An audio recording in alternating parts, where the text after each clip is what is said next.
Samantala, Health Enhancement Facilities Program naman ng DOH inilunsad sa isang district hospital sa Ilocos Sur. Si Benny Malikdem ng PTV Vigan para sa detalye. Benny, magandang hapon sa iyo. Yes, magandang hapon, Princess. Upang mas lalong mapaganda ang serbisyong ibinibigay ng Gabriela Silang General Hospital na isang district hospital sa lalawigan ng Ilocos Sur ay formal na pinasinayaan ng mga opisyales ang North Wing ng nasabing establishmento na kung saan mismong si Ilocos Sur Governor Ryan Luis Singson, Vice Governor D.B. Sabeliano, 2nd District Congressman Eric Singson at mga opisyalis ng DOH Region 1 ang nanguna sa opening ceremony. Aabot sa 40 million pesos ang halaga ng nasabing establishmento na galing mismo sa Department of Health sa ilalim ng kanilang programang Health Enhancement Facilities Program.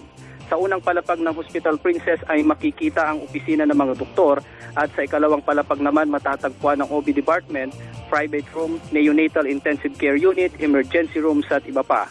Inaasaang sa pamamagitan nito ay mas lalong mapapaganda ang serbisyong ibinibigay ng nasabing hospital sabay sa pagbabago ng ilang sistema at pamantayan sa loob nito na mas makadadagdag pa sa kalidad ng serbisyo.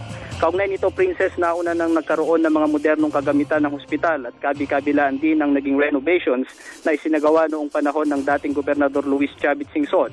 Sa kasalukuyan, Princess, ay isa sa mga prioridad ni Governor Ryan at ng Provincial Government of Ilocos Sur ang pagpapaganda at pagsasaayos ng lahat ng district hospital sa buong lalawigan.